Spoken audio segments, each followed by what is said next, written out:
You're now listening to episode 69 of the Real Estate CPA podcast. Your source for all things real estate, accounting, and tax. Here we reveal our secrets that can save you thousands in taxes, streamline your accounting process, and help grow your business. Stay tuned to hear insightful interviews with industry experts, successful real estate investors, and current clients on what strategies they use to grow their business and how they steer clear of Uncle Sam. Hi everyone, thanks for tuning in. Tom Costelli here today with Shaughn Daugherty, multifamily investor and vice president at Integro Insurance Brokers. In this episode, we're going to discuss what you need to know about obtaining insurance for your property, including at what point you should start looking for insurance, what questions you should be asking insurance brokers, what you need to have ready when getting a quote, how to make sure you're properly covered, and more. Before we jump right into today's episode, I want to let everybody know that the Real Estate CPA will be putting on special virtual workshops in October, November, and December of this year, where we will discuss year-end tax tips for the first 15 to 20 minutes and then open up the room for questions. This is the perfect opportunity to get answers to your last-minute tax questions before the year ends. Seats will be limited, and you can sign up by visiting www.therealestatecpa.com/virtual-workshops or by following the link in the show notes below. But that's not all. We heard your feedback from last year and created a personalized year-end tax planning service for new clients that includes one tax estimate, a call with one of our tax strategists, and a written year-end action plan that includes the steps you'll need to take to implement any last-minute tax strategies to minimize your tax liability. If you're interested in this service, head over to www.therealestatecpa.com/year-end and fill out the form located right on the page, and Brandon or myself will get back to you within 1 to 3 business days to schedule an initial consultation. If you're already a client, don't worry, we'll be sending out year-end tax planning emails to you over the next few weeks to schedule your year-end tax planning call. But feel free to contact your tax strategist to get a head start on the process. And without further ado, we'll jump right into today's episode. Shaughn, thanks for taking the time to come on the show today. Can you give our listeners a little information about your background and how you got to where you are today? Great. Thanks, Thomas, for having me. My name is Shaughn Daugherty. I'm a third-generation insurance broker, and so I help out consults with various property owners, businesses for their insurance needs. And I work for a firm called Epic Insurance Brokers and Consultants, and we're a top 10 privately held brokerage in the country. And we have about 2,000 employees across the nation. And we specialize in various industries, and real estate being one of them, but, various other industry sectors. And I have, various team members to lean on from. My job is to understand the business, set them up properly for other insurance needs on, the buying a building, the liability aspect, but then also have a claims advocacy team at my disposal as well. Nice. And and I wanted to mention that I'm a real estate investor myself. Really enjoy kind of the aspect in that for wealth building, and kind of hence the reason for me being on your podcast today of hopefully give value to your listeners with insurance, as it's been vital to my success, I guess, with real estate investing. And so it's always good to work with business partners and vendors who are actually doing what you're doing. So, if you're a multifamily investor or you're out there, you're investing in buying old properties, definitely good to work with somebody who knows what you're going through. So what type of investors do you work with specifically? Is it multifamily, self-storage, office, single family? Yeah, so I work kind of across the gamut in terms of working with multifamily, some office, industrial, hotel, developers. It's definitely in the single family space. And I love talking shop. I'm definitely a hotel owner. Recently, I met with him, and we're talking about opportunity zones. And so it's nice to be able to mix kind of a passion of mine to what I'm doing on a day-to-day basis. Awesome. So what type of questions should an investor be asking a broker when choosing or determining what broker to work with? So I like to kind of look kind of both ways and different hats you kind of wear with investing and insurance. So you want to make sure someone has a track record. They're in the space. They might get references or referrals in that. So when you're buying a property, especially like multifamily, you're getting your property manager involved. You're getting your legal team, your accounting team all set up. Insurance is going to come into play. It's a necessity to do business and, pillar to the economy. So once you're getting that kind of aspect going in terms of you're doing your pro formas, you're running your numbers, you want to start getting the broker involved, and you want to, kind of feel them out. It boils down to know, like, and trust. You want to make sure that somebody has your best interest at heart. Insurance is, to me, like a language. And so you want to be able to have someone walk you through kind of the policy language, help you set up from a proper risk transfer. With the premiums that business owners pay, not every insurance policy is made to be the same. Not every broker is the same. But you want to make sure you have somebody who has your best interest at heart, and essentially have the best coverage at, basically at the lowest price as well. And they have options out there when you're talking with them. With getting a broker, you can go to maybe an agent. You hear about with State Farm. State Farm is able to give you just that. With a broker, you're going to hopefully get options and be able to see and find out where are they stronger on the coverages and what to look for with getting the policy in place. Absolutely. Absolutely. So when is the best time to start looking for insurance? Is it when the property's under contract, before the property's under contract, if the property's been purchased? When is the ideal time to start having these conversations? I would say once you're starting to really plug into the numbers of kind of the pro formas, like you're having conversations with property managers, I would start getting references and referrals for an insurance broker that you can talk to. You want to make sure when you're buying a property, you're not just taking what they have on their property in terms of the coverage that they have in place there. They might be missing something. They might be grandfathered in. It's amazing, similar business to, taxes. You hear Brandon and yourself talk about there's 88% of your tax returns you guys review are, incorrect. That's very similar to the business I run into.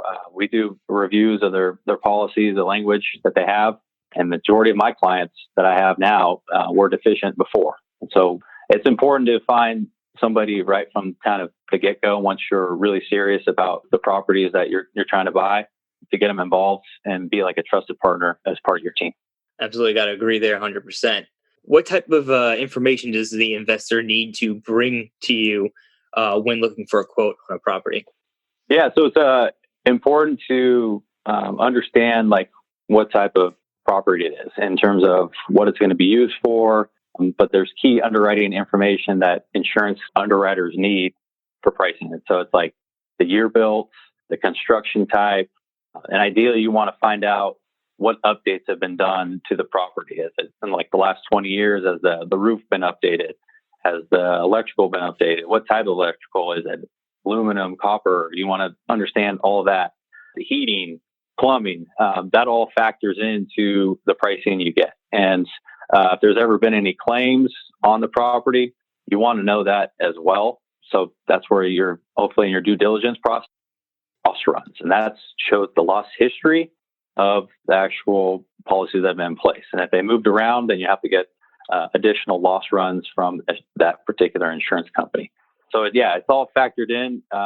You might need to fill out an application or, give them just the necessary information of what the specs are of that property. So that trusted broker can go find you some options. How does the investor know when they ultimately, if they have the proper coverage on the property, what risks do they need to make sure they're insured for? So going back to kind of the know, like, and trust somebody's in the space, kind of using that there. And then some key coverages that I like to look out for, especially on the property aspect. And it was just amazing this morning, I was looking over a policy that from one of our competitors that was missing building coverage when our owner owns the building. And so they were totally missing that. It was just kind of almost blatant. So in the sense of, you want to make sure you have building coverage, and that is replacement cost, where bringing up the value if you need to rebuild it. And then the next term would be business interruption or business income. And that would be come into play for especially on multifamily, loss of rent.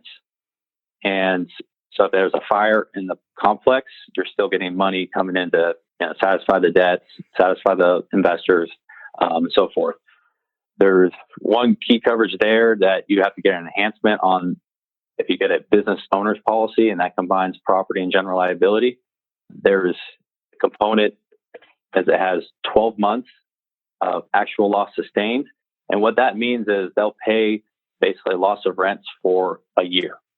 And you want to make sure you get somebody who's proactive in the sense of trying to get 18 or 24 months. So you get the most time frame as possible. Because if a building burns down, chances are it's going to take a lot longer to rebuild than just a year. So you want to make sure that those enhancements are there. There could be a wording of co-insurance in there, and ideally you don't want to have that language in there. This is a very high level, a complicated way of insurance companies to potentially penalize a building owner for undervaluing their property. And you see on the policy declarations of maybe $100,000 and you're underinsured potentially, the actual loss when you have a fire will be significantly lower than that $100,000 because of that co-insurance clause. So ideally not to have that in there. You want to make sure you have building ordinance coverage in place in the sense of if you have an older building and you want to do a rebuild cost is in the building limit, but you need additional funds to build it up to code once rebuilding it. If you have sprinklers or ADA compliance issues that you need to get up to that certain code and that jurisdiction. So that's where that coverage will come into play. And then on the liability section, you want to make sure you have probably an umbrella in place. So that's $1 million, $2 million is the general liability. And then the umbrella would kick in if you exhaust, based off of bodily injury or property damage type of claim. And so they would be able to help protect the assets of that property owner. Do you see umbrella policies on entire portfolios, or is it just usually on a per property basis? So it would be an umbrella. It's really based off of the individual. So if they have more assets, then they have more to lose. And so that's where the protection of an umbrella would kind of kick in. So if they're just buying a building, but they're a wealthy individual, then I would have encouraged the property owner to get an umbrella in place right from the get-go just for their first building. So, like and trust factor is big when you're dealing with anybody. Whenever you're purchasing, insurance, or you're purchasing pretty much anything in this space. Outside of that, how do you know you're getting a good price on your insurance policy? Well, I think it's just good. Coming back to the know, like, and trust is that hopefully you have somebody who's proactive, educating you, and then if you wanted to get other brokers involved to kind of compete against it, kind of keep them honest, there's a possibility of doing that. But it really boils down to, do you have somebody who's in your corner walking you through the process in terms of making sure you have the best product from an insurance marketplace? And so I like to be proactive in the sense of, when it comes up for renewal, that we can kind of maybe lay out expectations. We're seeing definitely across the board and even across the nation that property rates are going up, and you can definitely see in the double digits. And that's just part of what the market is. There's been a lot of losses that have happened in California, where I'm located, with fires. And then you see like floods and hurricanes all over the country that have helped drive kind of the insurance costs to go up, especially on the property aspect. And if they should hopefully have maybe some analytics and maybe some benchmarking to help you compare as well with other companies your size as well. Got it. Do you see the prices of insurance policies varying from market to market? Like, are there, I would imagine perhaps in Florida, it might be certain parts of Florida, at least, there might be higher price on insurance policies just based on the natural climate or the type of natural disasters that could potentially occur. Yeah, no, it's definitely across the gamut. And it's definitely regionalized with kind of what you pay for like price per unit. I see a lot of deals from an investment standpoint or from a insurance aspect, definitely in the 300 range might be cost per unit, but you might have some that pay more because of their region and then based off of their loss experience. So they might have a lot of claims on their portfolio, and so therefore that would drive the cost. But so in Florida, for example, you're going to have to buy a separate wind policy because of all the chances of hurricanes there. California, you have to understand that, depending on where you are, you might have a chance of earthquake if you're in the Bay Area, especially. And to have somebody with being a broker too, is that understands kind of the region you're in, the higher chances of losses that you're going to come across, and just helping you kind of navigate and be proactive as much as possible to that process. Got it. Is there anything that we haven't discussed yet? Any considerations investors need to take into account when purchasing insurance that we have not touched on just yet? Yeah, I would say on like the larger syndicators, definitely see this on various other industries. Maybe it's overlooked as cyber data breach insurance.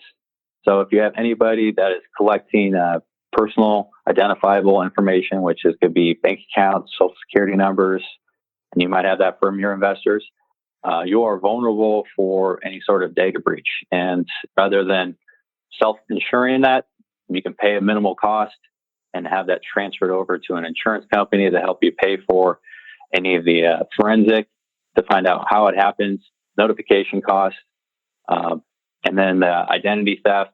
So there's all kinds of things you can do with an insurance policy with that.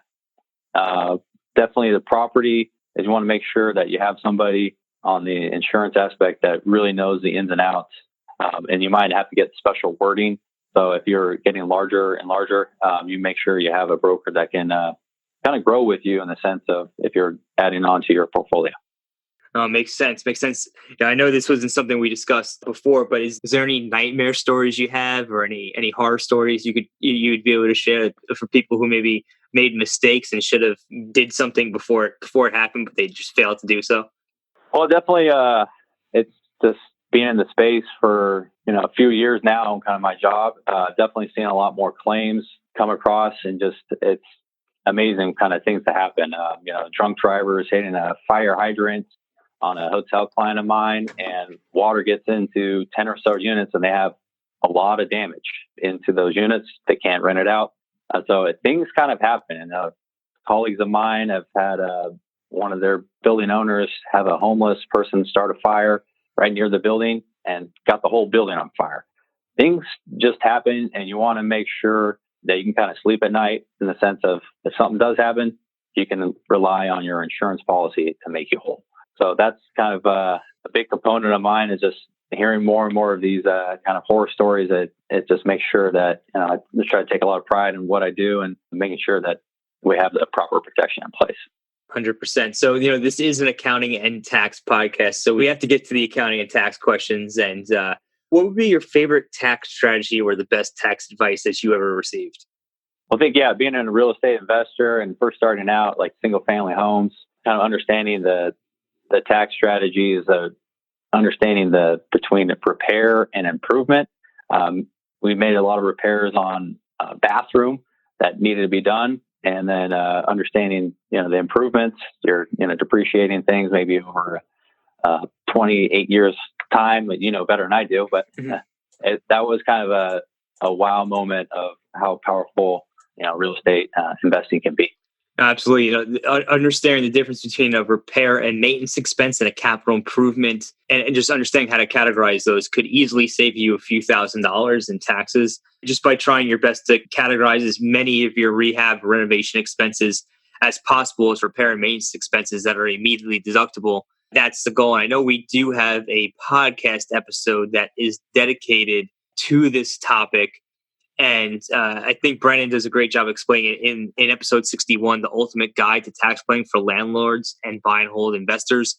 He goes through that topic pretty thoroughly. So if you're interested in learning more about that, you definitely could check that out for all the listeners out there. Let me ask you another question. So you have two single family rentals. How do you handle bookkeeping on those properties? We do it ourselves right now, my wife and I. Nice. You use this like a spreadsheet or QuickBooks Online. How do you end up tackling it from that angle? Spreadsheet. Yeah, spreadsheets great. We're big believers that spreadsheets can be very powerful in certain circumstances. So good to hear you using those. What would be your favorite piece of technology or mobile app that you're currently using in your business? I enjoy using Calendly. That's a scheduling assistant, and then Grammarly is something I use on a daily basis as well, kind of help proofread any lengthy emails that I send out, help me stay professional, and any blogs I do on my capital raising fronts. Absolutely. Grammarly has been a lifesaver so many times for me when I've been sending out emails to clients or, like writing blogs. There's anything where the English language is involved. It's saved me many times. Definitely recommend checking that out. So if our listeners wanted to get in touch with you, what would be the best way for them to do so? Emails are definitely a way. I have a lengthy spelling name. It's Shaughn Daugherty at epicbrokers.com. You can get in contact with me. We'll put on the show notes. Also can reach me on my cell phone directly at 209-601-2288. I love talking shop about real estate as well. So if anyone just wants to get someone to talk to about real estate, I'm happy to talk about that as well. Awesome. We'll drop that in the show notes. And want to thank you for coming on. We're looking forward to getting this out there. Thank you for having me. Hey, everyone. Thanks for coming back to the debrief segment of today's podcast on property insurance with Shaughn Daugherty. I want to first off thank Shaughn for coming on the show and taking the time to explain property insurance for our audience. We all know the importance of insurance. When you're purchasing large assets, you definitely want to make sure that you're getting the proper amount of coverage, that everything that needs to be in the insurance policy is included, especially when you have investors, because your job as a syndicator or sponsor, you're fiduciary, and you want to make sure that you're properly protecting your investors from the downside risks that could come from the insurance. So when it comes to proper coverage, not all insurance policies are made equal. Not all areas of the country require the same coverage. For example, if you're in Florida, you're going to want to look at flood insurance, hurricane insurance. If you're in California, you might be looking at fire insurance, and just want to make sure that you have these types of insurance in your policy and that you are indeed properly covered and that you have the proper amounts of coverage. That's also very important. You don't want to skimp on this aspect, and also you don't want to overpay for insurance either. So that's why it's just really important to have a trusted team member on your team, someone like Shaughn, who you can go to and get the advice on the insurance, and you know that they have your back. You know that they're going to help you get the proper insurance policy in place to protect you and your investors if you have them. So with that said, we're going to just move right into our Q&A segment of the podcast today. And we've been getting a lot of questions on episode 21. People have noticed that has been missing, asking where it is and how they can listen to it, and just want to give a little bit of an explanation behind that. So episode 21 was on a tax strategy that has come under some controversy over the last year. So we decided to take it down until the dust settles. At some point, we do hope to put it back up. But today we do have a question from Bradley.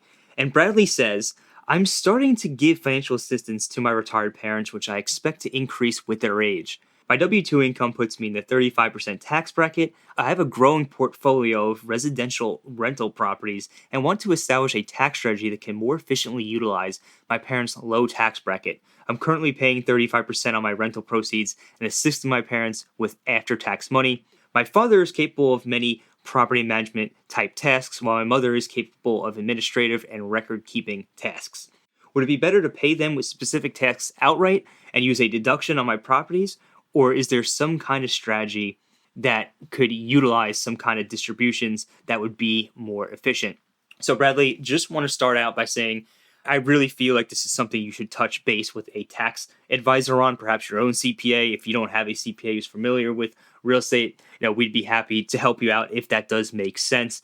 But I'm just going to give you a few pointers right here, some things that I'm seeing that might be able to help you out. So first thing I'm seeing is, yes, you can pay your parents. I think that would make sense. When you do pay your parents, the first thing you have to decide is whether or not to pay them W-2 versus 1099. If they're going to be working for you on a consistent and a regular basis, you're probably going to want to go the W-2 route. If they're working for you only periodically, you may be able to go the 1099 route. Again, this is something that you should really seek the advice of a tax advisor for. But either way, whichever way you go, you can pay them. It will be an expense on your profit and loss statement. So it's going to decrease your taxable rental income. And it's going to help move some of the money that you're paying tax on at the 35% tax bracket into their pocket, which they can pay tax at their lower tax rate. And that you can use almost as a way to provide that assistance for them. They can work for you. You can get that tax reduction, or that the tax deduction, and they can be putting some money into their pockets. Now, that said, another thing I just wanted to point out here is that you are paying tax on your rental income, which is something that may be avoidable. There's something called depreciation expense, which I'm sure you may be aware of. It's a non-cash expense that decreases your taxable income, but does not necessarily decrease your cash flow. And there's ways that depreciation expense can be increased. And it can be generally increased through the use of cost segregation studies, which, to just make a long story short, it breaks down the various components of your property into shorter depreciable class lives. And with the use of 100% bonus depreciation, you can actually take much of the depreciation that you would take over many years all in the first year. So when your depreciation expense increases, it often puts you into a loss scenario where you'll actually be creating cash flow, real cash you can put into your pocket, but you're going to show a paper loss and you're not going to pay tax on your rental income. So that's something you're going to want to explore as well. Explore cost segregation studies. That might eliminate the entire tax liability you're already paying on your rental income. Now, that said, that doesn't mean that you still can't pay your parents. And that, from what I'm seeing right here, may be still a good route to go. Pay your parents so that you're assisting them with pre-tax dollars. Definitely consult a tax advisor if you don't have one. We'd be happy to take a look at your situation. You can find out more by going to therealestatecpa.com/become-client. And we'd be happy to take a look at your situation and see if there is a way we can help. Now, everybody who's listening out there, if you do want us to answer your tax question, head on over to www.therealestatecpa.com/podcasts. Drop your question in that box, hit the submit button, and we may just answer it live. Thanks for listening to today's show. If you enjoyed the show, please find us on iTunes and leave us a review. You can also email us at contact@therealestatecpa.com with any feedback or topic suggestions. We are always taking on new clients, and with the new tax laws in play, you really don't want to navigate this alone. Let us help you save money on taxes and with your accounting and CFO needs. To become a client, navigate to our client page at therealestatecpa.com and fill out a web form with as much detail about your situation as possible. Thanks so much for listening. Have a great rest of your week.